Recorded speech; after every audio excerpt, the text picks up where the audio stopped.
Welcome to Plant More, Worry Less, a podcast by the Huachuma Foundation. We are grateful for the supporters who make this show possible. To learn more about our work or support our mission, please visit huachumafoundation.org. Also note, in this podcast we discuss sacred plant medicines for educational purposes only. Nothing herein should be considered medical or legal advice, and we do not encourage using any substances in places where they are illegal. We hope you enjoy this very special episode.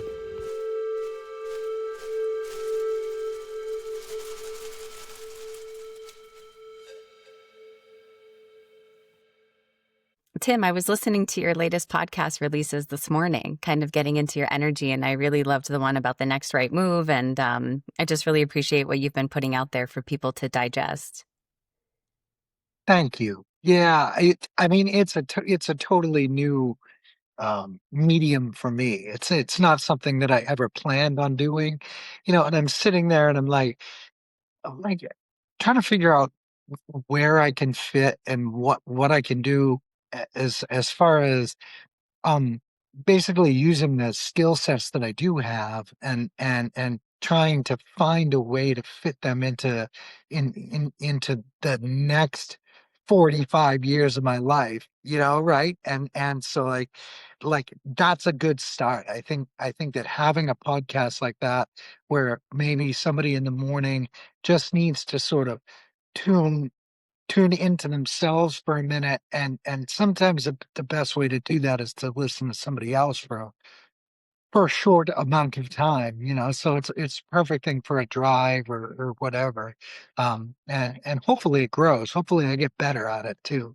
I think about like, geez, do I want to have music in the background to this, or is that going to sound more like, like an Alan Watts kind of weird thing, or do I keep it quiet? Still trying to figure out exactly what to do, but you know, we'll see. We'll see how it goes. I got all these projects that are in my head and I'm so excited about all of them, but it's just a matter of like, you know, choosing choosing the right path at the right time. And my God, moving to Spain changed everything. And then buying the house happened in like half a second. And now all of a sudden I'm in the middle of giant remodel projects and all that. So yeah, it's a lot going on. Yeah, okay, and that's actually like a bunch of the stuff I want to talk about today. So I'm kind of curious if we like go back in time a little bit and talk about maybe your first run-in with Huachuma and maybe like what brought you to that, your life before that. I know you have quite a history with hospitality and many different things. So I just kind of want to like get into yours. And I know a little bit about your story, but Hamid and our listeners don't. So if we could like roll back the time clock for a moment. Sure. Oh my God. Yeah. To make a long story as short and concise as I can, I guess a lot of it probably had to do with, and this is my attraction to Huachuma, but just in general, trying to find some ways to regulate my nervous system. And honestly, it was probably when I was 13, 14 years old, that all happened. I went through a really crazy trauma.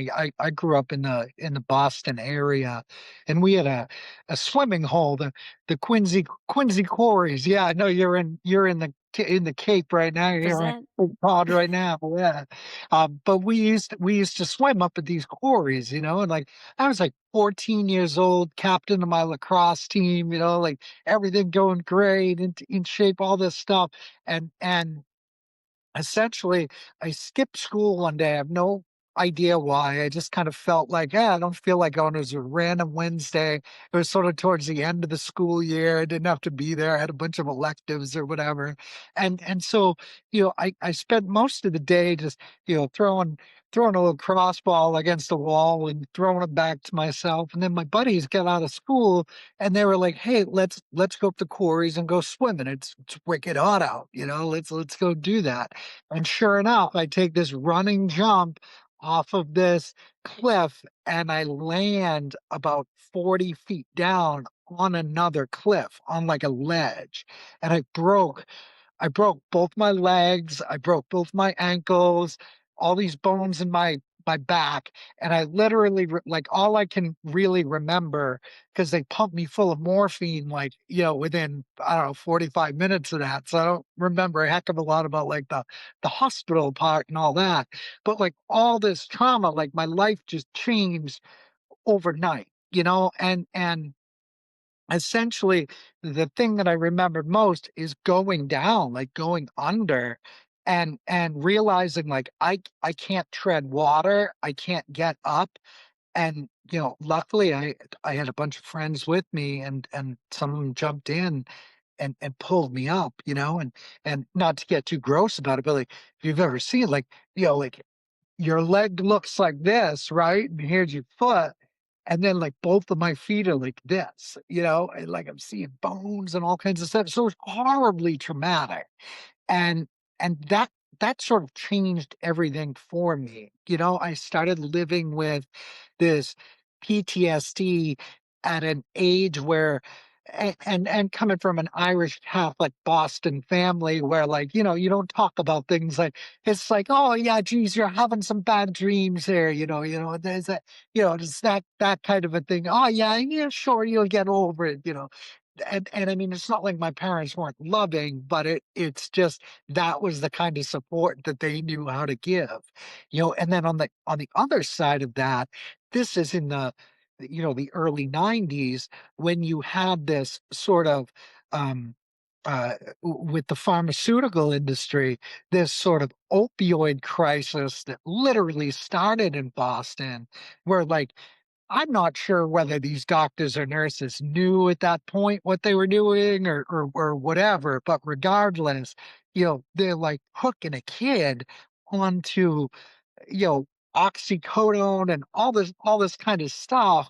And then I have infections from, because I mean there's nasty water in a quarry, right? It's like, you're like swimming in a swamp, So essentially it was a really, really hard recovery. And I'm looking at doctors that are telling me, look, there's a chance that you're gonna walk again, but don't ever plan on running. That your lacrosse career, is over. All of these things are kind of that.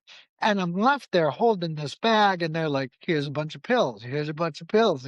And then at one point, they just cut off the pills altogether, and it's also at that sort of formidable age where 15, 16, 17 years old, you start experimenting with booze, and experimenting with all kinds of other things. And really what I learned was I needed something to dull my nervous system at that point, because it was in a rage, it was crazy.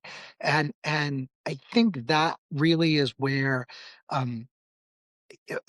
my experience started to take shape, with regard of trying to just get out of myself, right? And so it wasn't a positive thing that brought me to, the Huachuma part came way later. The understanding of plant medicine came way, way later, in my late 30s and 40s. But at first, it was really just trying to regulate a nervous system that had I had no bearing, and I had no guidance, and I had to kind of figure it out on my own, right? And so that's kinda how that happened. It was severe anxiety, PTSD, and that turned into this hypervigilance. And then on top of that, you know, obviously, you've spoken with me enough. I've got this severe ADHD, right? Which I now call a superpower, but at that point in life, all they did was they threw more drugs at you. It's time for some Ritalin. It's time for, and so you look at all of these things, and I combine them, I combine them together now, and I realized that I was kind of set up, not necessarily to fail, but just to be pushed a lot harder. And there's reasons why some people, you know, get get get that allotment in life, and other people maybe couldn't have handled that. And I'm certainly not saying that I had an easy road because I didn't. It was a lot of struggle, but to get there, it was probably in like, I started college. I said it. Went into a pre-law program. Like I made it through high school. I got into law school. Like, I thought I was on a path. I'm like, yeah, this is great, and I freaking hated it. Like it wasn't for me.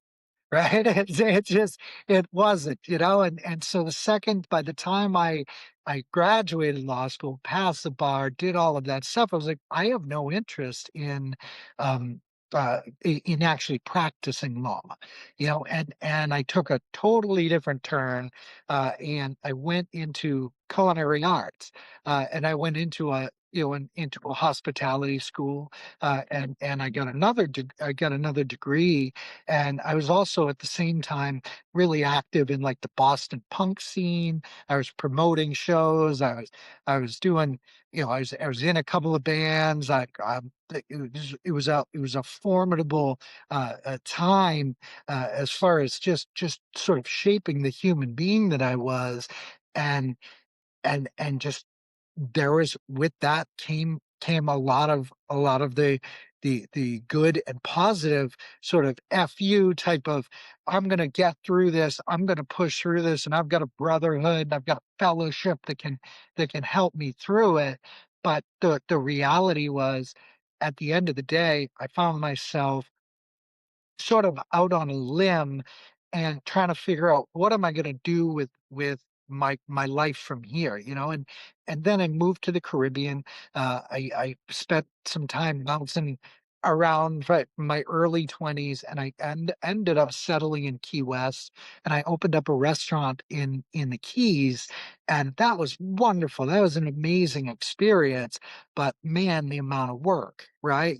And if anybody who's ever held a hospitality job, like anytime I have ever had to interview somebody, like if somebody tells me I was a cook, or I was a waiter or waitress, or I worked in hospitality, right away I'm like, okay, I know you can deal with pretty much anything. you know and so basically, from there, and from that experience in the Keys, came a lot of positive things. And one of them was, I met my son's mother, and I have he turned 21 last week. But my goals, everything changed. Everything became, okay, how do I make sure that this kid is supported in the way that I wasn't?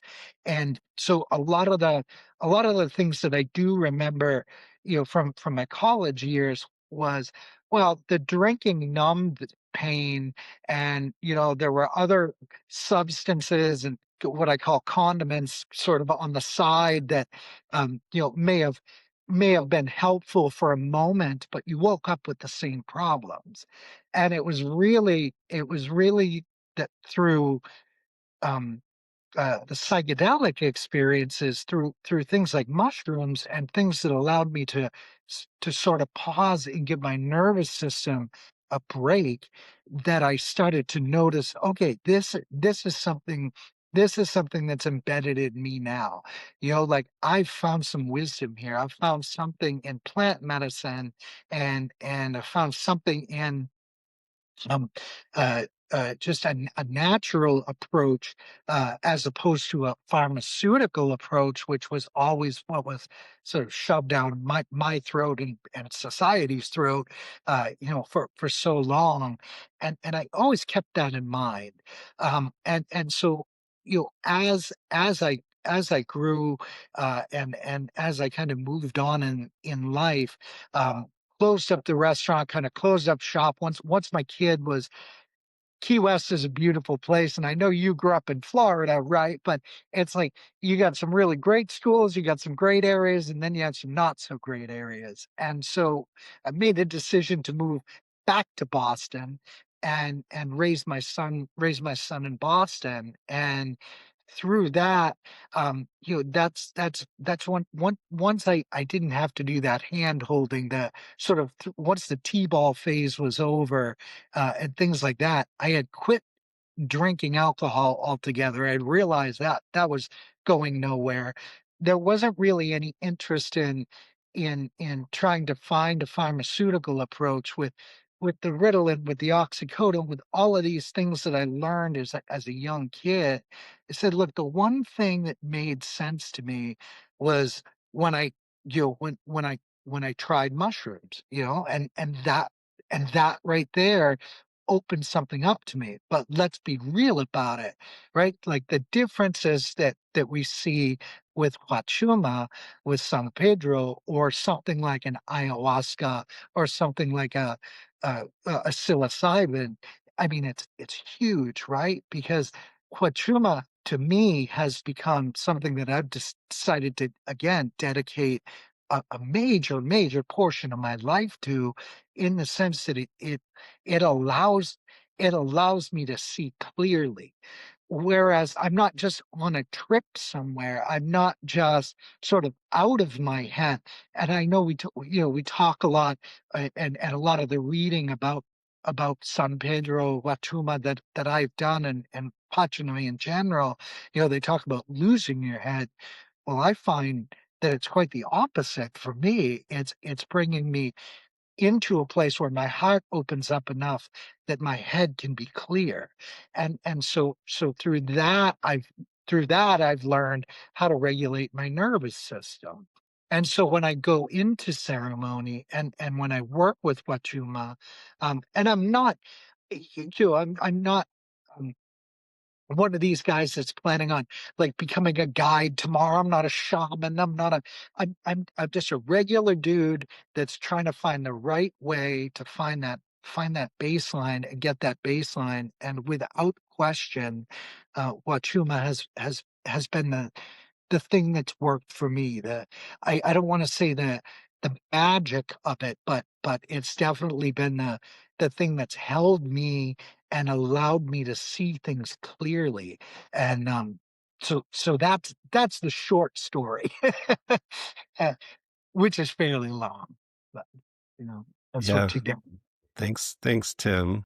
I think at the end you started to get to how the Wachuma has really impacted your life. And it sounds like what you're saying is that it really brings you into a place of peace where things are clear and you feel more yourself. Is that kind of what you were getting at? Yeah, basically, it's like when you slow down, you don't discover really who you are, but you discover a lot about what you've been trying to outrun, Mhm. and so for me, that's where the Wachuma has made the biggest impact. Is I can go in with an intent. I can walk into a ceremony with an intent, and I walk out with more clarity every single time, each time. And that's sort of why I've decided to, with this move to I recently moved to Spain. I moved to Spain about just going on 8 months ago now. And for a lot of reasons, I said, look, this is something that I see that this is going to be a benefit for not just me, but I feel like I can give to the community, and I'm still trying to figure out all the ways to do that.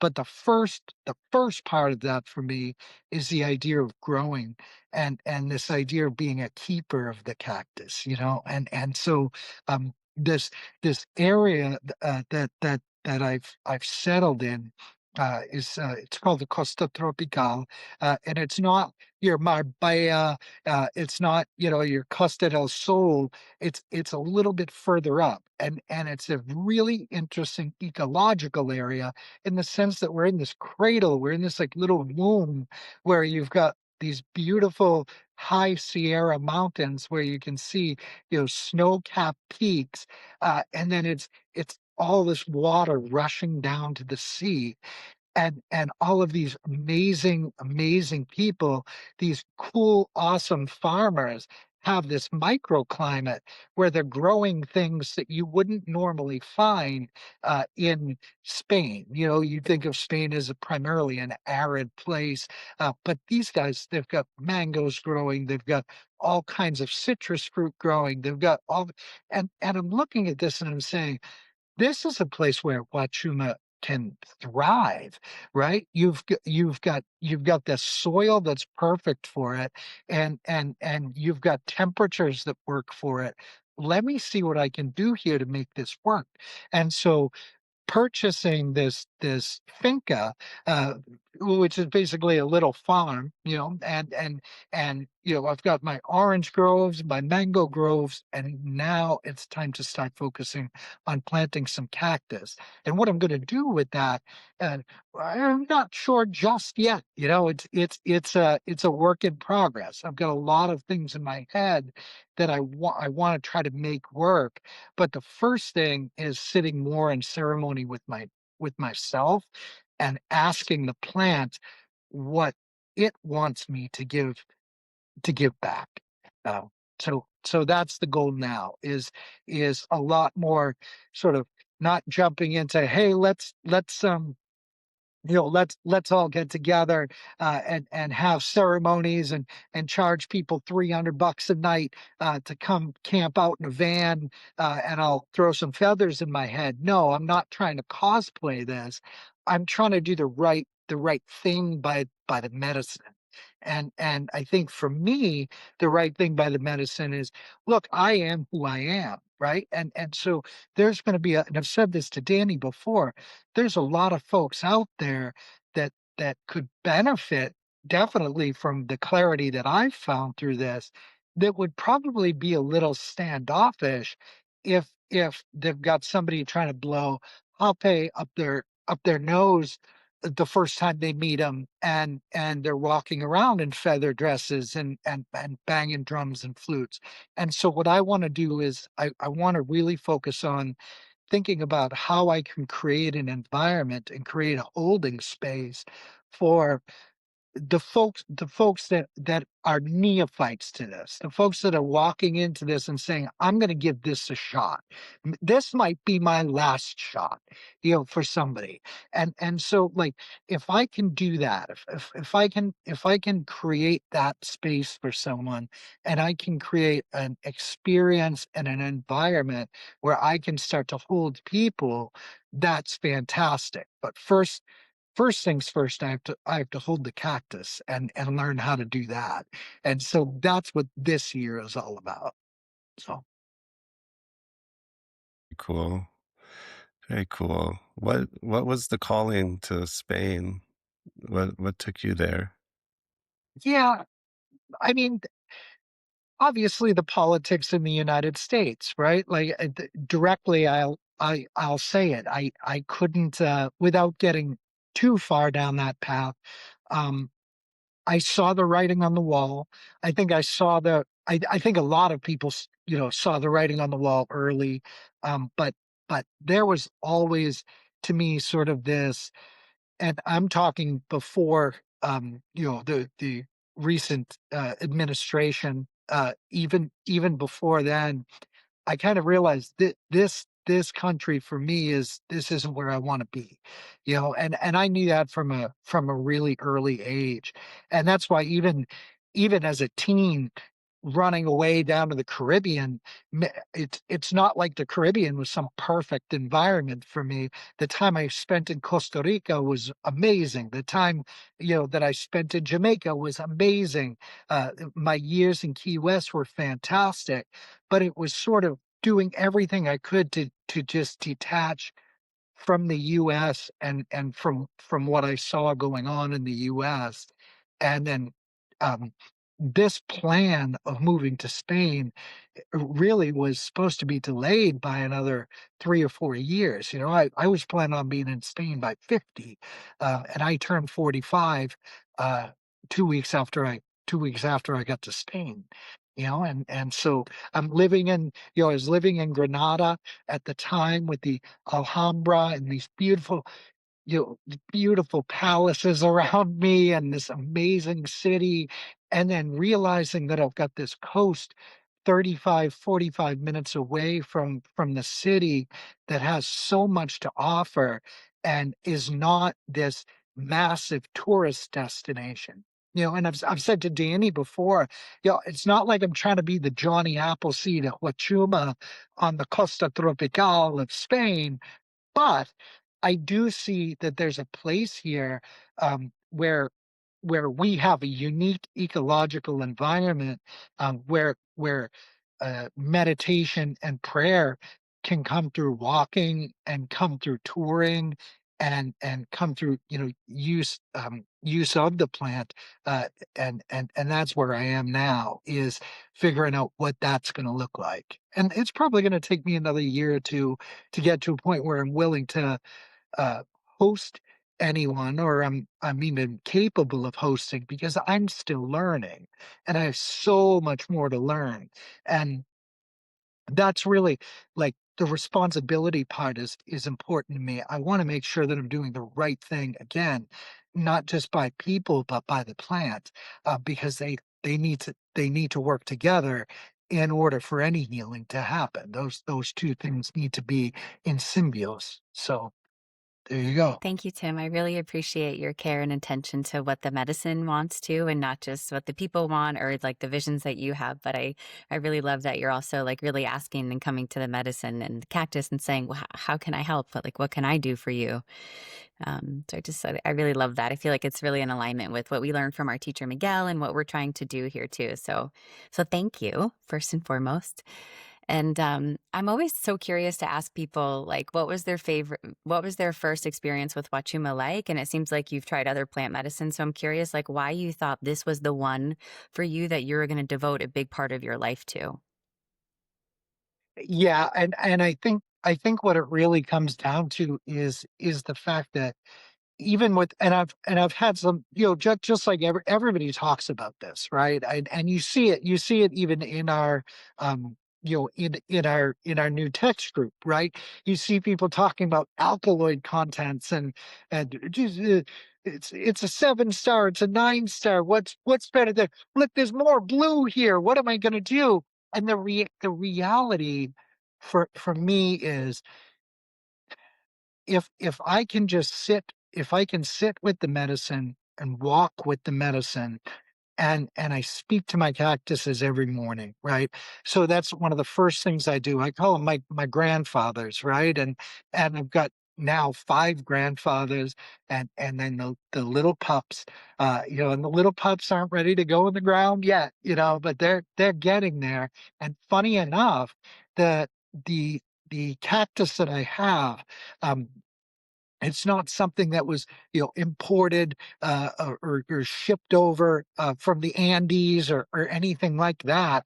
It was grown from seedlings here in Malaga, in this area, and so I'm not trying to look at this as a product, that, I can be like, oh, this is a landrace, type of a cactus, and I'm going to mix it into cocktails and do all these things went through my head, as like, how can I best fit this in and make a unique, interesting experience for other people. But then I said, wait a minute, I need to slow down and listen to these grandfathers first. So I'm not trying to make the strongest medicine in the world. I'm not trying to make the the ultimate clone here. I'm not trying to do anything like that. What I want to do is get something that I know that I can work with on a regular basis, and that when I get to a place where I feel comfortable enough that I can start holding other people and hosting other people, that's when that's going to happen. And back to your original question, which was, what was my first experience? My first experience, I don't it was in Spain, not it was well before I moved here, but it was actually in Spain, and these folks were very much into the Andean lineage, and they were also very, very much into, you trying to create, something that you would see, in Peru or Bolivia. And it's not that it felt wrong, but it was definitely, a 15-hour ceremony where I didn't get to spend a heck of a lot of time with the plants because I was too busy chanting and getting, hit with leaves and all of those things, right? And those things are hugely important, and I'm not trying to take away in any way from the traditional understanding of what Huachuma is for the culture from which it came. But the reality is the culture from which it came and the culture that I find myself in now are two very different things. And so for me, I want to make sure that I find that balance myself first, and then I'll be able to work with others. I hope. I hope. And to do that, I need guidance. And not just from the plant. I need people in my life that are going to help me um uh responsibly unfold whatever this mystery is, for what comes next for me. And so that's where the Quachuma Foundation actually came in for me. When I found you guys, it was immediate, right? Like, I was talking yesterday in the group about people qualifying themselves as experts and things like that. That's not what I felt here. I watch, and I listen to you guys, and what I see is people who have a dedication and a devotion to teaching, and that's amazing to me. That's something I want to be a part of.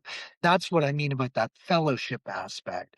And so, how do I build that locally? I'm not sure yet, but I definitely know that what I've found through my conversations with you, Dani, and hopefully with future conversations with you, Hamid, is that, you know from listening to you guys, you can teach me how I can be of best service to the medicine, to the plant. And that's where I am now. So it's like a newbie. It's a newbie trying to find their place, and a lot of that is coming to fruition faster than I thought. I didn't even plan on being here yet. And now all of a sudden I've got a farm. I've got my wife comes from a dairy village in Austria, right? They had 2,500 people. We've now moved to a little, I guess you'd call it a hamlet. There's 250 people, you know? So it's a really, really cool thing for me because now my hands are in the dirt and I'm starting to work with the land, and now I need and I want the experience of being around people that understand what my next right step should be and can help guide me. And so that's where the Huachuma Foundation came into my life. Yeah, thanks for sharing that, Tim.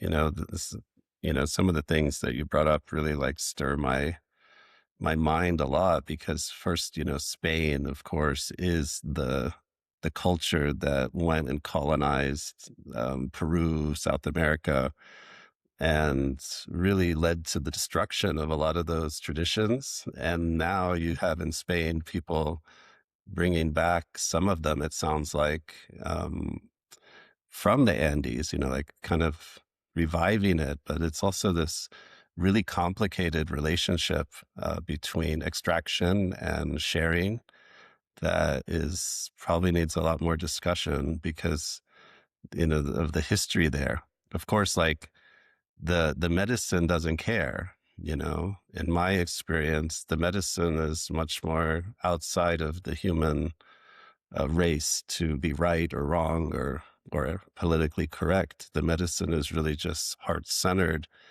and kind of line everybody and bring everybody together.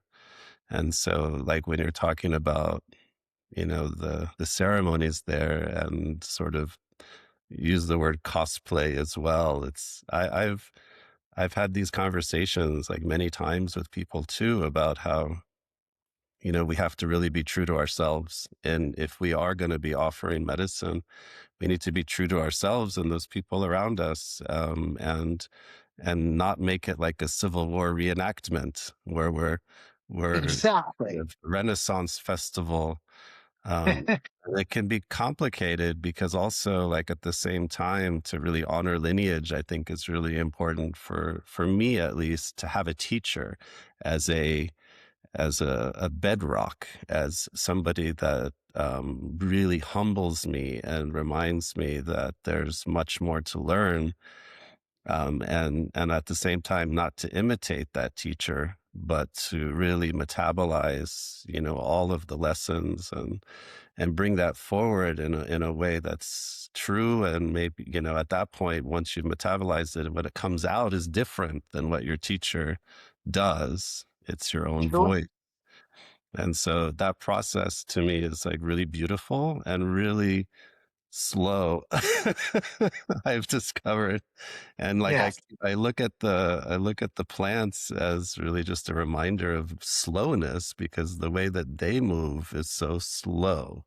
The growth is gradual, and like us humans, we've got legs and we want to just run around, and they're just kind of like, we're just going to sit here and be in a different frame of time.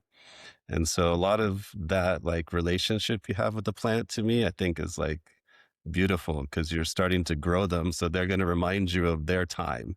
Like they're on a different wavelength of what time means, and yeah, there's so many cool things that you brought up there. So I appreciate you sharing that. And the Wachuma Foundation, we're really trying to just be in service to what is coming forth, and a lot of it to us is listening to the cactus itself, just the physical needs of the cactus, obviously, but also like what's coming through. And it seems to be kind of a bubbling up that's happening up with a lot of people working with Wachuma, which tells me that everybody's getting similar messages. Sure. And that is really beautiful to see. Hmm. I think that we're all tuning into something and we're all connecting on something. And yeah, and the Wachuma Wisdom chat that you mentioned, just for our listeners, because not all of them know, but we have a course going on and we have a chat that's full of really interesting, funny conversations. And um, it's really nice. Like I appreciate some of your comments in there because I didn't have to respond, and you responded exactly how I would have responded. Really, just kind of That's a good sign. yeah. Yes, I take that to heart. Thank you. Yeah, there was a question in our chat. I'll just share with the listeners, not private or anything like that. What I'm going to share is really just about the fact that certain practitioners, I would say, with this cactus only work with 7-spined or 9-spined Huachuma cacti, and that those are the only ones that hold the vibration that's like really good. And then I remember Danny and I were like talking about this, and I said, "Hey, anybody with 6-spine or 8-spine, just send them to me. I'll be Yeah, happy right. to take them off your hands." There- if that's your attitude, like Yeah, I totally. don't, I don't have that same attitude personally, but everybody's got their own beliefs, coming around, and it's interesting too because I think there's room for all of it. And there's people that go to that and they only want that, they only want the 7 and 9 spine. I said, well, there's a place for that, and you can get it. And then there's other people who really they don't have that belief system. And so it's one of the beautiful things about the Wachuma world, I think, is that it's a little bit more open and free as far as ideas. And I think a lot of that comes from the medicine itself, which really is like about breaking down dogma. Like when you work with this medicine, it's really kind of bringing you back to some of the truths that are beyond our words and getting out of that place of really having strict dogmas. And I kind of appreciate that you've arrived there as well, like through your Yeah, own it's journeys. it's exciting for me because it's what I'm seeing with Wachuma and what I'm seeing with the community, essentially that even some of the we've got just right up the road here, we've got a tribe that is that is working with Huachuma on a regular basis. And these guys they're into the whole Andean thing, right? But they're doing it the right way. They have a teacher that comes over for 4 months out of the year, and they're spending the time and they're invested in it. And yeah, I'm looking at, like, some Polish chick and some English guy, that are like, but it's not, like I said, it's not cosplay to them. They take it very seriously. And so I've seen both sides of that. But you could see that you can see that in really anything. And a lot of it is, it's not floating mysticism out there. It's not an abstract philosophy. We know what this plant is capable of. You can see through the testimony of so many people, and not just the books, not just the people that made it to publication, but just anybody that I talked to that's had an experience with Wachuma. It's something that they remember, and you'll occasionally get somebody that, "Well, I didn't really feel anything. Oh, I didn't really have it. I don't know if I had enough. I don't know if it," and the reality is, well, think about the set. Think about the setting. Think about all the other things around it.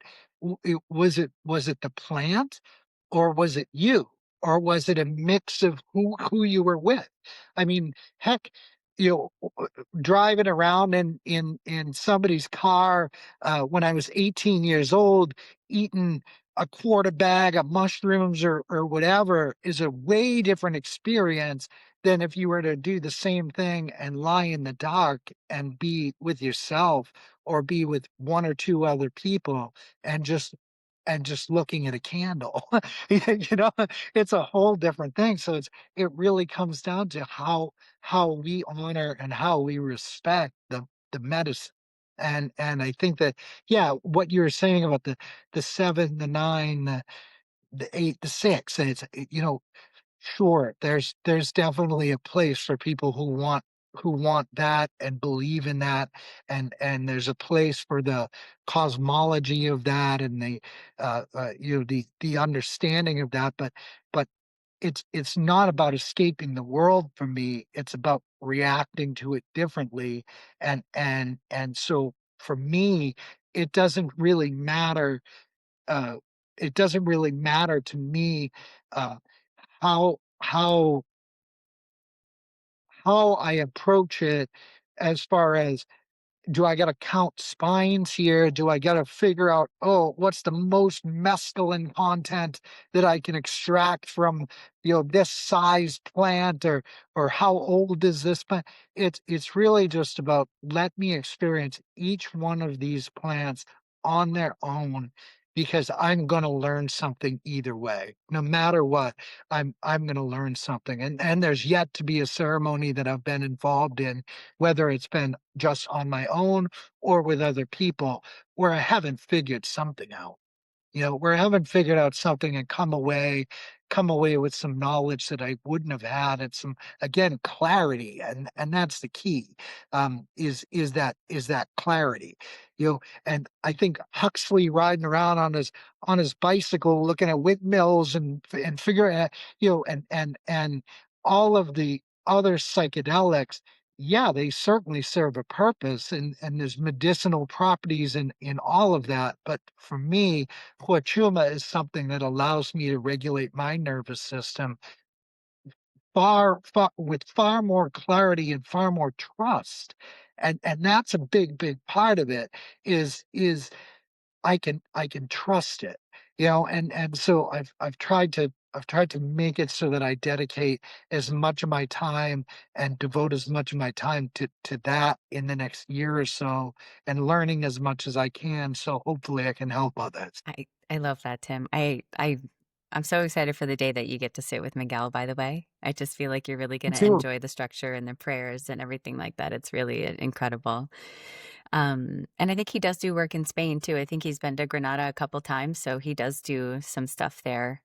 Um, Sweet. and I actually have a question about the clarity that you feel with Wachuma, Because I also feel the same thing. Like it just feels like the closest thing to truth I have ever known. Even from my first ceremony, I was like, "Yep, this is how it goes. This is how to walk. This is how to pray.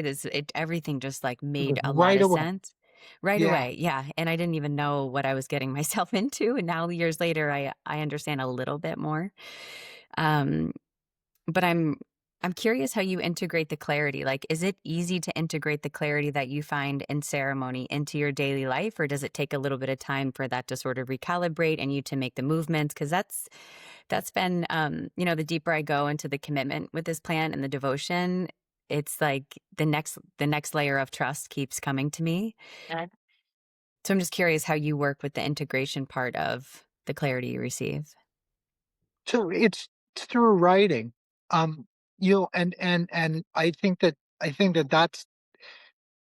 that's always been that's always been I guess a strength that I have is that I can sit down with pen and paper, and I can usually come up with something that is truthful, that's definitely coming from me.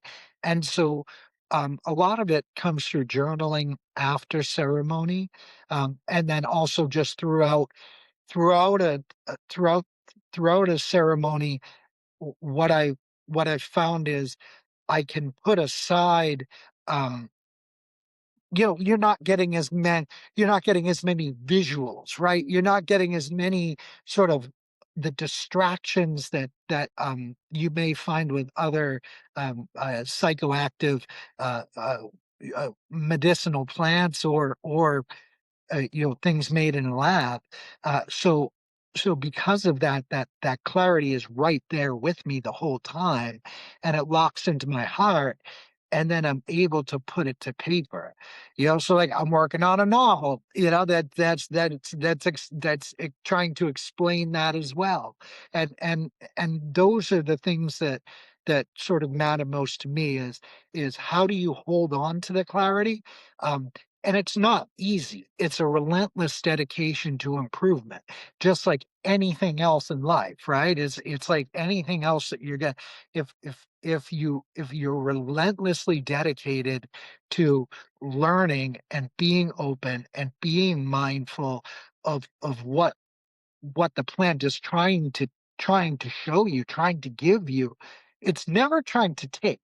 That's Mm. something that I figured out. It's never ever trying to take from me, right? And there's been plenty of things that have tried to take from me, plenty of substances, and humans, and all of that. And as you declutter your life, that's the clarity, right? But Chuma has made me realize that I don't need um 6 million Instagram followers.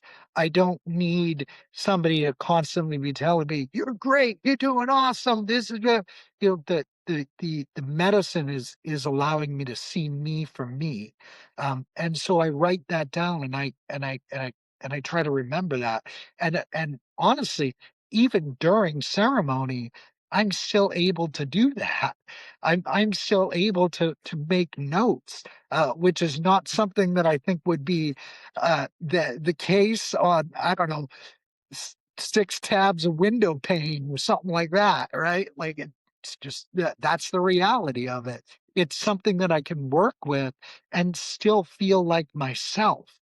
Now, I'm not going to go wandering around, out in public. That's the last place that I really want to be, right? But as I walk through, as I walk through this amazing environment that I'm in, as I go up into the mountains, as I walk down the Freo River, and I walk beside this river, and I'm in ceremony, and the medicine and I become one thing. It's everything. And so that's where the songs are coming out, right? That's where the poetry is coming from, the inspiration to write, the inspiration to do things that have always been inside me. And I've always been able to, I guess, manipulate, as part of my career, as part of sort of my personality. And you may call them strengths, but now they're becoming now they're becoming again superpowers because that clarity is right there for me all the time, and it hasn't changed. It hasn't changed from day one. So just like you were saying, Danny, you knew right away. It was an immediate thing for me. I was like, this is it. I don't have there's no more searching that needs to be done. There's no more I don't have to figure this out on my own. Um, I've got a friend. I've got a friend and a plant, and a very, very good one. So, um, yeah, that's that's what I have. That's amazing, Tim. Thank you. I'm sorry. I just got the giggles thinking about how you were able to make notes in ceremony because we had somebody in a ceremony try to take notes. And then afterwards, we were like, so what did you write in your journal? And he wrote, Nando Siando. Nando's, yeah, and it became a thing. So I was like, number one, so impressed that you were able to take notes during ceremony and just reminiscing on how some people it's like a bit more challenging. So And sorry. don't get me wrong, some of it comes out as gibberish, right? But within the gibberish, it's kind of like if you look at if you think about artists like a uh, Hilma off Clint, for instance, or someone like that, right? That was clearly being spoken to by an outside force, right? And she was able to take that that outside force, and she was able to put pen to paper. And if you ever have a chance to study her notebooks, majority of it is nonsensical, but within within that, the little bits, the little tiny things that I'm able to pull out, yeah, are huge. But the day after, of course, that's when things really start to that's when you can forge what was in the fire into something, something concrete, or something that's not as malleable, and I could say this is something I definitely know now. I know this in my heart. I know this in my soul, and it's because of the work that I did with the medicine. You know, so yeah. Awesome. Appreciate Thank hearing that. I've never been able to write anything coherent, and that's why I really turned to art, I think, and music as my way of expressing some of that. And I think everybody has like their own way of metabolizing what we learn, which the lessons are so big sometimes that I think it's really hard to like fully bring it back down into the 3D world. Sometimes for me at least, it's sort of like um there's like a Zen koan, something about, a knife can cut everything but itself, right? And like there's when you really pull back Okay. into the place of witnessing and awareness, sometimes it's like you can't actually go any deeper. Like you can't cut yourself, it's like there's this feeling like I can't go any further in, I can't go any further out. I don't know where I'm at. And so sometimes the writing, for me is just really hard.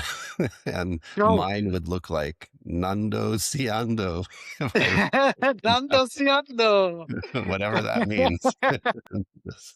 That would be the entire Gonna page. turn that into a chant. I gotta actually start my next ceremony with Nando Ciano. I love We had that. another person on a retreat. I'm not going to say anything too revealing, but um, he was always writing in his journal. And I think like the journal was left open and it just had the same word written over and over, like page after page, the same word.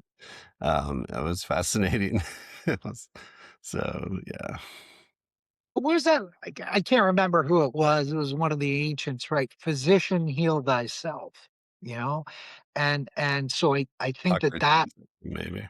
there you go. Yeah, and so, I mean, when I look at it that way, if I'm going, that's again when I bring it back full circle to where I am now. I have so much more healing. A lot of it for me is is what it was able to do for controlling rage, you know, and control it. That was a huge part for me. I mean, I came from a,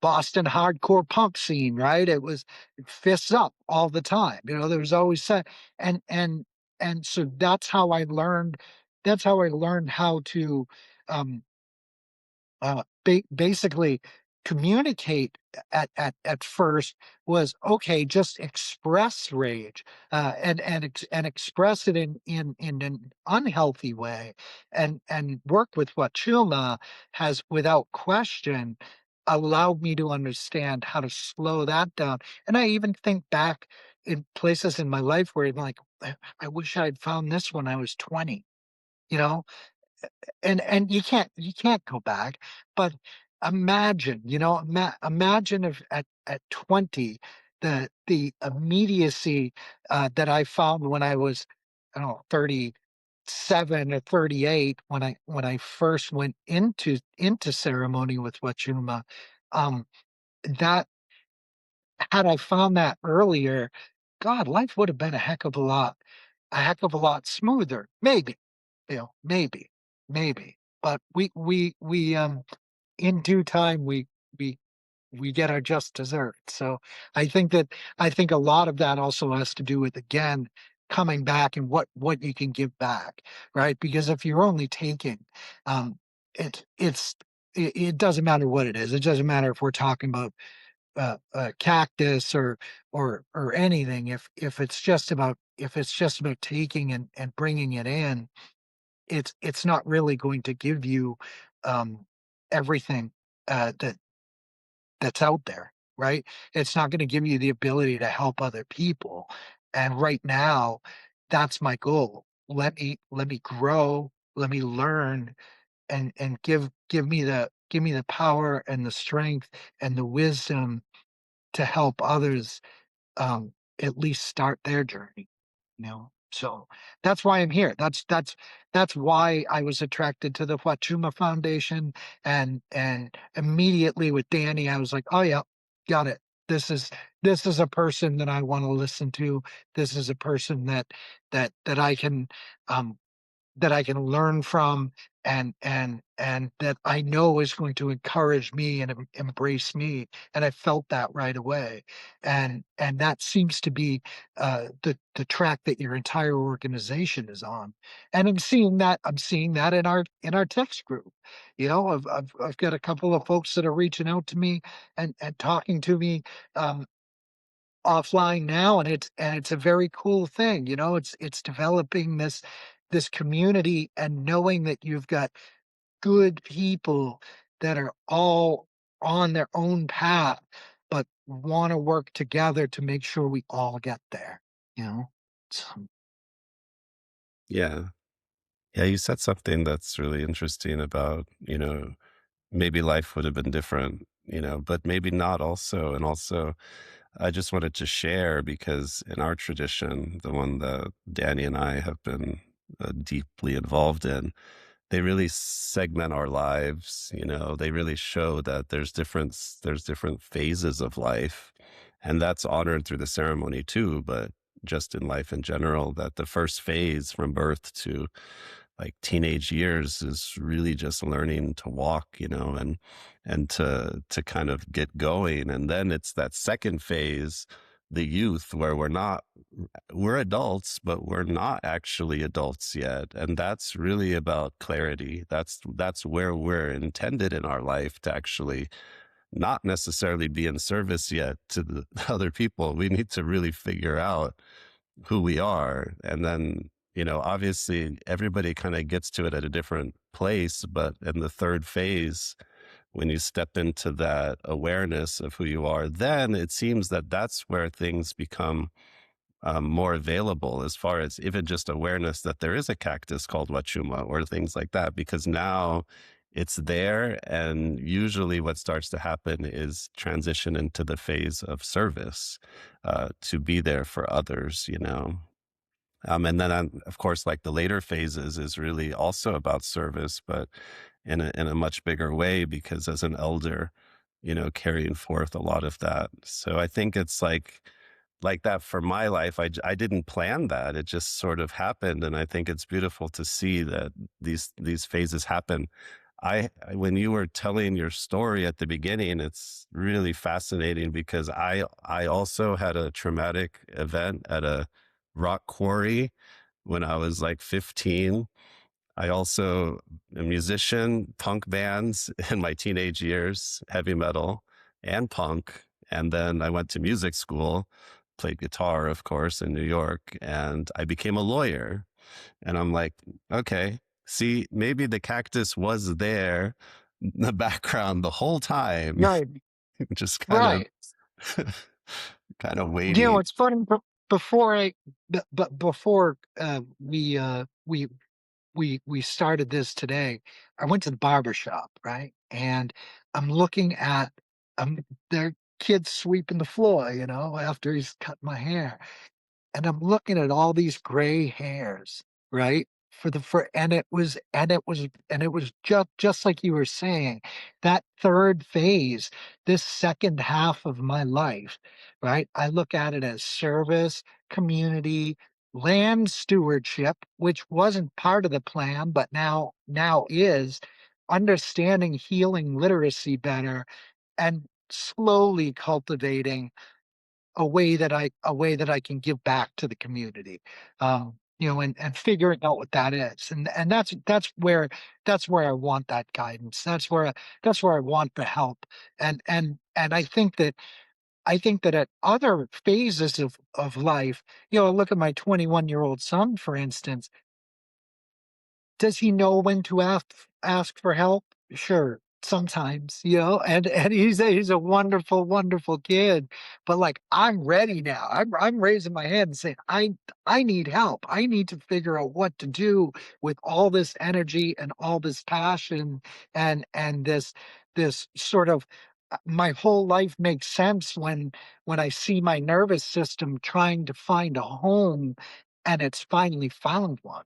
It's finally found a home. So so what do we do with that next? And that's my next step. And that's very interesting. I listened, by the way, to two of your songs that Danny put on our playlist, and I was hugely impressed. And so you're in ceremony when you're recording the music? No, no, those were recorded in a studio, and Okay, they may or may not be the types of songs that are played in ceremony, but they do reference and evolve around ceremonies. Yeah, the type of music that we play in ceremonies, of course, is very different because of the tradition we're in. It's like it's mostly just songs without instrumentation and a rattle, might be or a drum, um, sure. types of things. But yeah, there's a lot of also silence, in those ceremonies too. And That's what I'm quite honestly, that was the big dif difference that I saw from, like, my first experience with Huachuma, which was sort of, quite honestly, I will say it, it felt like a cosplay. It felt weird. It felt strange. Now I've got this little tribe here, right in my hometown of Salabreña, and they've got an Andean guide. They've got a guy from Peru that they work with. Who's 4 months out of the year he's here and he's working with them, and I can see such an incredible contrast between what I saw, which almost felt like a dinner show or something. You know what I mean? It was like going like the Hukilau in Fort Lauderdale or something. And what it was weird. And I had no time with that. Yes, I drank the medicine, but then there was just so many things going on. And now to be able to sit with it in silence and to see that these people also respect that, and they also can come together and be in a room together, but know when to zip it and know when to listen and let the medicine do its work inside the body. And so I feel incredibly grateful to have found a local community here as well. Was that first ceremony you went to at night or during the day? Funny enough, it was at night, and it was one of the other things that we hear occasionally, right, is it's gotta be a Tuesday or a Thursday or whatever, right? Like, there's certain days that you have to, and everything about it felt like a show. And I didn't get a heck of a lot out of that experience from as far as from the people I was with, but I actually excused myself from the Maloka where they were having their ceremony, and I spent that time outside at night walking around myself, and that's when it kicked in. That's when that thing Danny was just talking about happened for me, was in the silence, because it was the medicine working through me, uh, on my own, and maybe that's different for other people, but for me, it was on my own. And I'm not trying to push any barriers any further. I'm not, like we talked to it's not about the mescaline content for me. It's not about let me go to the extreme and see how far I can push this, um for the enjoyment of it. It's more about how can I figure out and how can I learn to still be in ceremony and still hold and help other people that m that might be afraid, or that might have not the courage that the medicine gave me, because I've had a little bit more time to work with it, and so that's where I am now, is figuring out those next steps and what that's gonna look like for me here, and that's what Finca Lola is all about. That's what my new home is all about. Um, Mm, Thanks for sharing that. Yeah, I was curious if it was at night because I'm in my head trying to figure out what tradition they came from. And I think I have an idea, but I wouldn't pretend to guess. Do you know if it was a Northern Peruvian it tradition? was. Yeah. Yes. Yep. So, of course, like just for listeners who aren't familiar, Huachuma has so many different traditions surrounding it. It's all over the place. Even in the Andes Mountains, there's not a tradition there. Most of the traditions were destroyed essentially by the Spanish and had to go underground. And the northern tradition, it went underground and began to work at night to avoid persecution by the Spanish, but also became very much intertwined with Catholicism and True. the dualistic nature of that practice. And so what they have is something often called a velada, which is a night watch. It's more of a clinical procedure than a communal gathering, and it's more about a battle between the dark energies and the light energies, and there's a lot of things that happen. And that's the way that in the northern traditions they've been working with Huachuma since the Spanish arrived. And that tradition carries on, of course, but it is very much influenced by the conquest, by the Spanish conquest, is what created that tradition. And then you have others in the Andes, like coming from more of the Caro tradition, which they never worked with Huachuma historically. The Pacos that are up in the Andes wearing the colorful outfits, their medicine was the Apus, the mountains. But today they will work with Huachuma in that context. Now that's like a totally different cosmology. It doesn't involve the light and the dark, it's about balance and nature and, always restoring balance. And so there's so many different types of ceremonies. It's interesting to play the game of, well, what kind was that? I think I know, but yeah, Sure. there's also, that would to me, I just share my own feeling is one of the reasons I don't gravitate towards that tradition is that it isn't culturally, uh, it doesn't fit my culture and it doesn't fit my belief systems. And so it would feel like going into a very foreign religious environment where I didn't know what was going on or why everything was happening. I mean, now Exactly what I've why done. it's happening, but it just doesn't fit my worldview and cosmovision. But I don't think that that should discourage people who it does fit, because there are people that I know that that is their cosmo worldview. Like there is light and dark, and they really like those dualistic type ceremonies that are really clinical and that way, and they may get a lot out of it, whereas I would feel like kind of a fly on a wall just watching the thing and probably praying that I could have moments of peace like you found by myself, I you know. mean, if you even think back to, and again, correct me if I'm wrong, because this is just from my reading and my understanding and what I can remember. But if you look at the Shavin culture, right, and the way that you're in a labyrinth in the dark with the Huachuma, and I recognize this is, an entirely different set of circumstances, but again, it's you're having to listen and rely on things other than light to bring you to the center. So I certainly see and can respect and want to acknowledge the fact that, yeah, absolutely, there's so many different ways to work with this plant. For me personally, yeah, I love to just be out, uh, walk along the river, get up in the mountains, watch. I get to see the sunlight.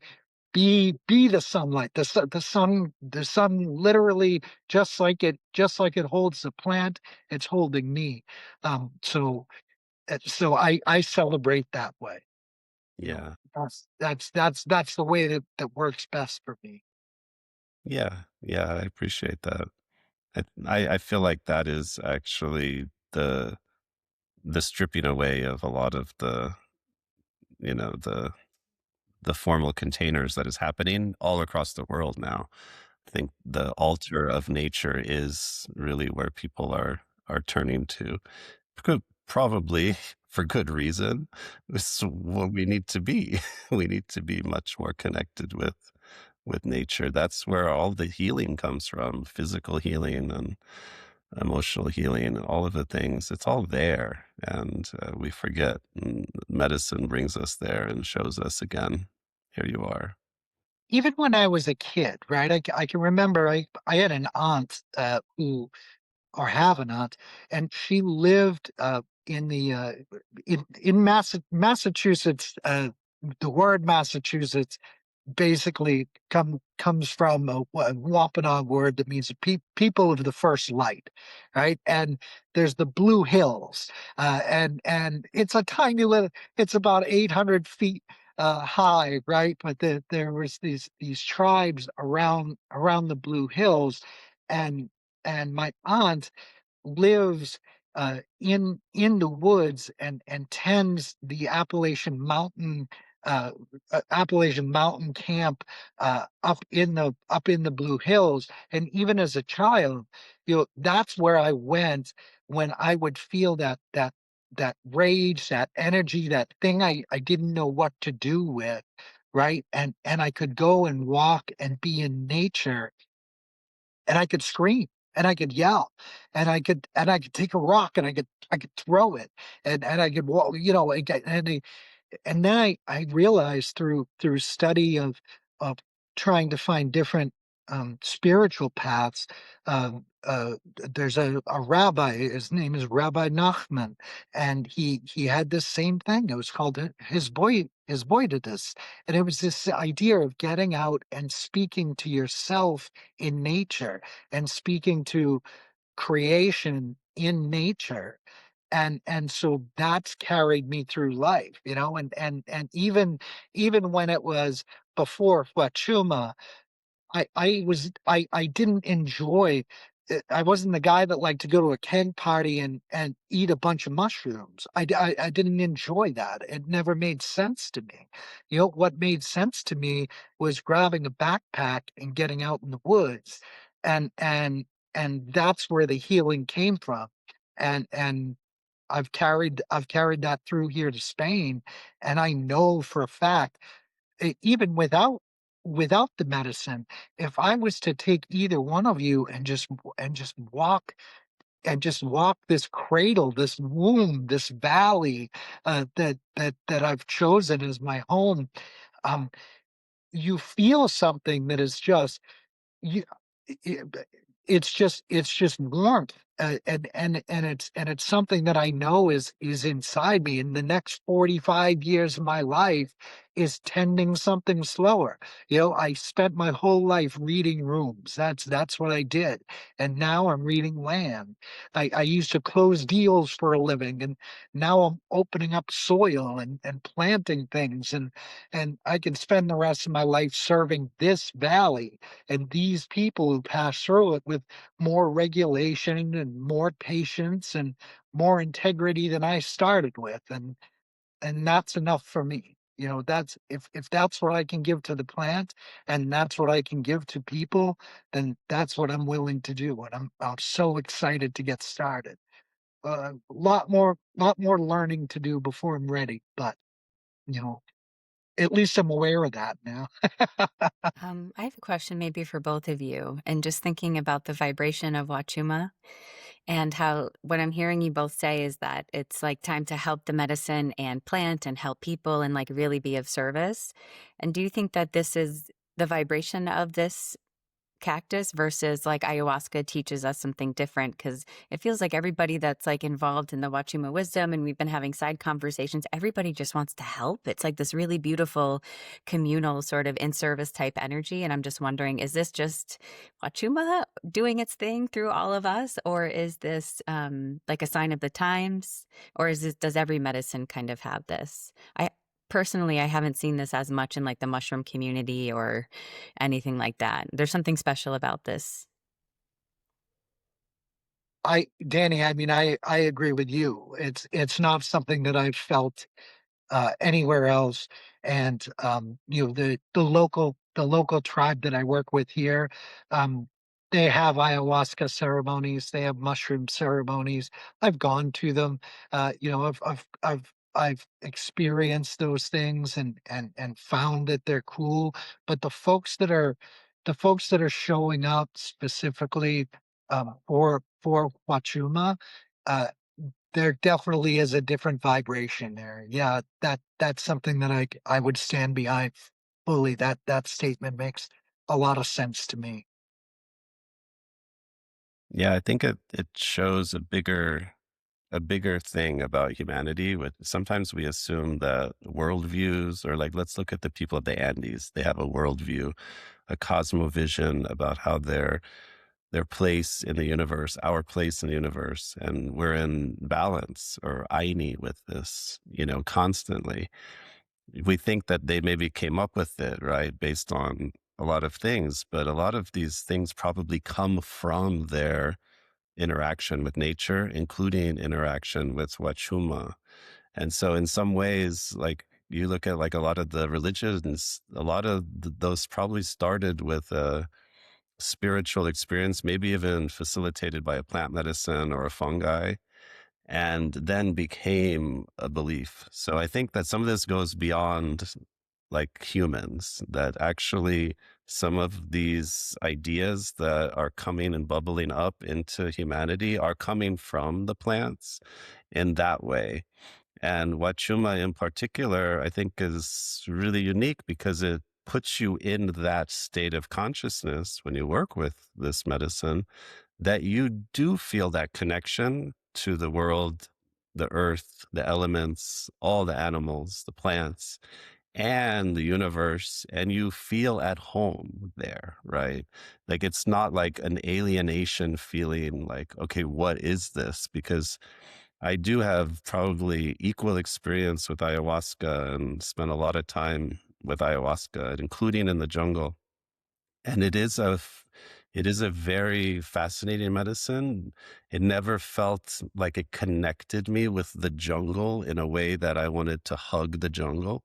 I did feel immersed in the jungle and I understood its power, but I always felt very separate from the jungle, including with, and after ayahuasca, it never had that thing for me.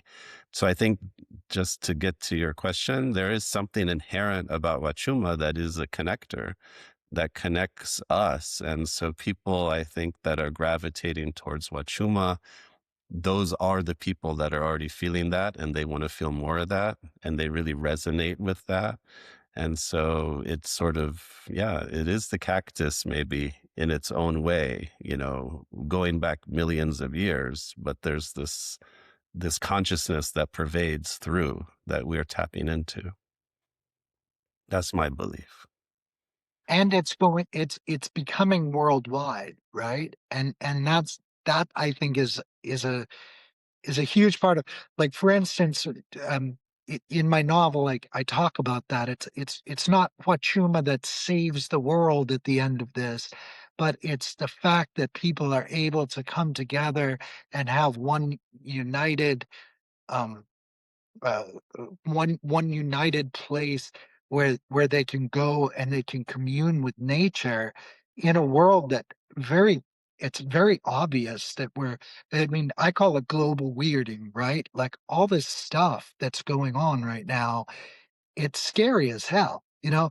And I'm not just talking about the political climate, I'm talking about the ecological climate that we're in now as well.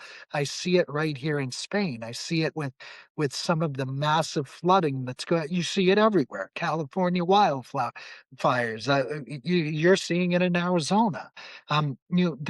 There's so many ways that the world is changing, and it's changing so fast. Everything is speeding up. And Huachuma and those who are working with it hopefully can all come together and just slow us down, slow us down and give us that pause that we need to figure out what to do as humanity. Because the reality is the world is not ours, right? Like, we belong to the earth. The earth doesn't belong to us, so as I see it, um there's there's a point where, and I get into this in my novel a bit. It's a little more abstract, but where, like, what I see is a place where essentially, we need something that's going to bind us all together and hold us together. And that's not going to be everybody, right? But for those who remain, and for those that, and this could be 200 years in the future, or we could be on the brink of it now and not know it, not know what's going to happen. Is some iceberg going going to flood half of India? Is that going to happen in 2 years? It's kind of happening already in a lot of places, right? So, like, where can we all be together? And if the Huachuma community can stay coherent and cohesive, and that's why I think things like what you guys are doing with what the Huachuma Foundation is doing is so important. Is you're weaving that, right? And you're that pageantry is beginning. It's happening. You're building an organization the right way, uh, with integrity and ethics and morals that are that are going to help the whole world, and I really see it that way. Um, I really see it that way, and that's why I want to be a part of it. That's why I want to be a part of all of this. So, Yeah, Thank thanks. you. Just one reflection, which is also, I share your view, and I feel like the Wachuma aspect also reminds us that whatever we're feeling, we need to heal within humanity. We don't heal in isolation. So also giving back is part of that, and part of our mission, of course, is planting lots of cactus, and really, really recognizing where we can have an impact on just the earth, like helping the earth, because by helping the earth, we help ourselves. And it's not again, it's not we're not in isolation. So anything that we want to see, we have to also give. And that's sort of karmic too, if you want to get into Eastern philosophies, but planting seeds of karma.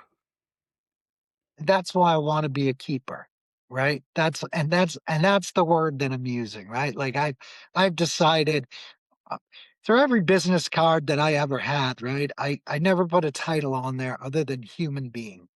And it was always Tim Doherty, human being, no matter what the actual title I held was.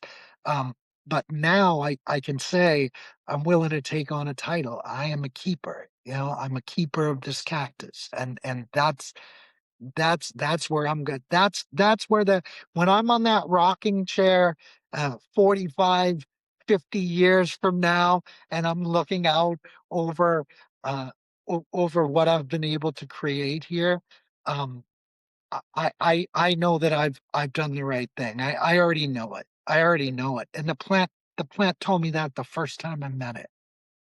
So Awesome. Thank you guys for answering my question.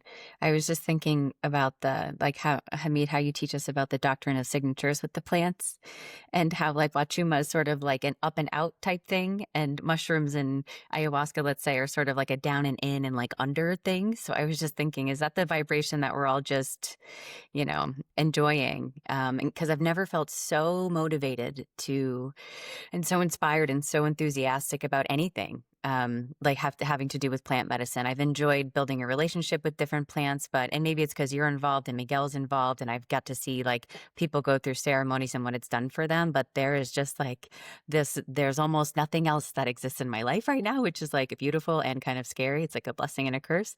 Um, but yeah, so I was just curious if maybe that was like the doctrine of signatures playing with us too. Um, S- who Some of knows? these cactus I showed in the slides were all monstrous, weird growths too. yeah, So it's all part Great. of it. you got plenty of weird growths out there, man. Be careful Oh my God. what you One of wish them. for. Little monstros, watch out. Yeah, little monsters. Tim, we mentioned your book a couple times, and I have a question sort of about the book and about your perspective with your podcast. And you take a little bit of a different approach. You seem to like tell a story, and it doesn't like Wachuma seems to come at the end as almost a little bow on what you've told. But you're writing a novel, and it's a story about how Wachuma gets introduced, and there's something about the water, but it's actually not just like a this is what you do, this is where it's from, this is how you take it, but you're sort of taking this really like storyline approach. And I'm just wondering, um, like why? I love it, by the way. I'm just curious like how that perspective sort of came to light. Thank you. So the idea basically for me was I fast forwarded. I said, Look, I'm not going to start this in 2026, and I don't want to start this 400 years ago. But what I basically did was I looked at the book actually starts out as something of a dystopian environment, and it starts out in Granada with a female character who is sort of living in this new dystopian world where everything's already collapsed, and it's like 2065, and there's all of these major catastrophic things that sort of I think we all kind of worry about or think about when we're lying in bed in the silence and stillness of our bedrooms at night. And it's like she starts out there, and basically what ends up happening is she finds out that she's part of this lineage, and it's a story that crosses the threshold of watching this woman basically learn about her entire ancestry through this epic, and it all goes back to this Irish sailor who actually ended up in Cusco after joining a Spanish flotilla to run away from Ireland. And he's now, he met a Kundero who basically said, I need you to take this cactus and I need you to bring it to the rest of the world. And he walks up into, just happens to be the Costa Tropical, and I get to shine a light on my own cradle in my own area, and there's so much that happens with this guy Seamus, and how he builds this community. But it's it's sort of like if you were to read like a Salman Rushdie or any kind of epic type of novel, or Gabriel Garcia Marquez, right? 100 Years of Solitude. It's that sort of Macondo environment where he's bringing this and he's growing this community, and it's happening over time, and she's witnessing all of this happen through journals that he kept, and so she's reading these journals and also seeing how it's play how her own experiences and how her own ceremonies are directly related to something that he brought back. So when we talk about Spain um, coming to the New World and taking so much, this is a reverse of that. This is a Kundero who realized, let me give to the world um, this medicine, and it ends up, by the end of the book, I don't want to give too much away, but it ends up being a thing that saves humanity, as opposed to something that works against it or just stays within its little niche. And that's really where we are with Huachuma now anyway, right? Like we're seeing it grown everywhere. We're seeing San Pedro everywhere now, but I don't think that there's so many there's it's still a small community, and it's still a responsible community, and we need to keep it that way. That's my personal belief. Is I'm not saying I don't want it to grow. I want it to grow ethically and with the right people and with the right intention. And so I'm trying to surround myself with people who feel the same, and who have the same understanding. And that's what the novel's about, is how we can how we can bring this cactus to the world and have it uh shape humanity in a way that works for everybody. By the time this woman gets you even understands what she's working with, we're down to 20% of the human race is left, and I don't want to get I'm not trying to it starts off sort of dystopian and almost tense, and then it opens up into this story of love, and it blossoms into this thing that by the end has has brought the right people forward to bring a better human. Like I said, the earth is going to be selective, and we need to understand that as human beings, that we're one species, and the earth is responsible for so many other species. So we need to be very, very careful about how we treat her. And um and that's what and that's where the book is going. And yes, there'll be much more to read, and I'm also putting it on Spotify. The Spotify now has a listening, a book to tape type of environment that they've created, which I think is wonderful. So I'm going to start releasing that in chapters soon. But my God, right now it's been remodeling kitchens, remodeling bathrooms, trying to figure out what to do with this weird fence that I've got, all of these things all at once. And if one thing the cactus has taught me, it's slow down, and you can do multiple things at one time, but they all need to be done with the right intent. And so right now it's let's get Finca Lola, where let's get some cactus in the ground. Right. Let's get some cactus in the ground, and the chapters will be released. It's not like I'm going for, hey, I'm gonna pump out one a week. The book is written. It's now just a matter of how to get it to people. Because I'm not I don't have, I'm not a writer that understands the publishing world. I'm not somebody that so the idea of reading this myself and giving people what I can when I can, is a big part of it. And as I start to clean up, uh, my land, I can start to, release more of that, and you'll see that in the future. That's why I also love the Heartwheel of Huachuma podcast, because man, I can bang these things out in 15 minutes. Takes a heck of a lot longer to write an epic novel. Cool. Thank you. Thank you. And I'm excited for when it comes out to audio version. I'm much better at listening than I am at reading. So Sure. personally, I'm excited to listen to it. But thanks for giving us a little snippet of that. Absolutely. And I got the prologue and chapter one are available now. So I will actually, share that link with you guys, so that you can hear it and so to see where I'm going. Great. Thank you. And we'll be sure to put your link to the podcast and the show notes, and your music. Is that on Spotify is now as well too?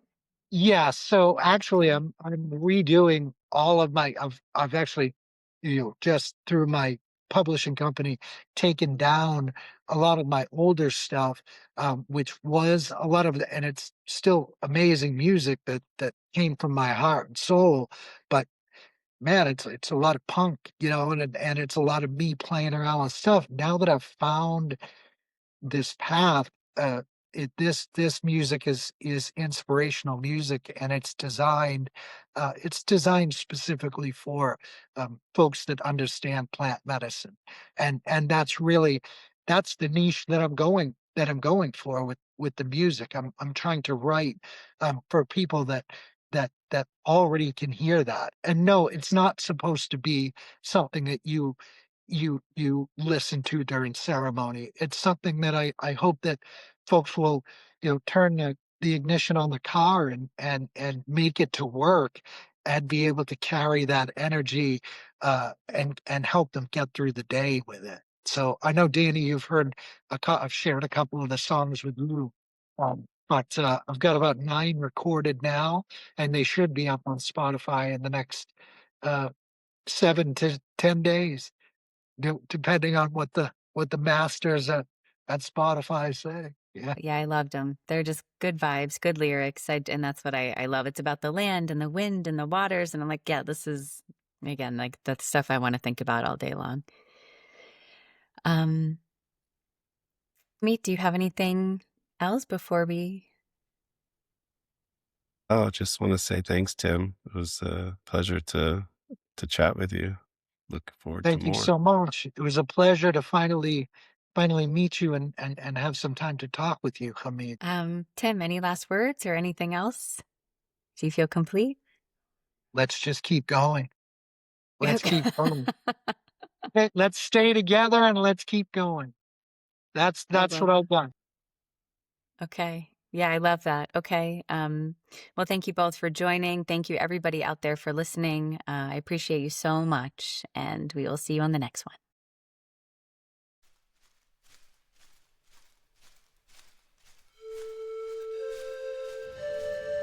This podcast episode was a production of the Huachuma Foundation.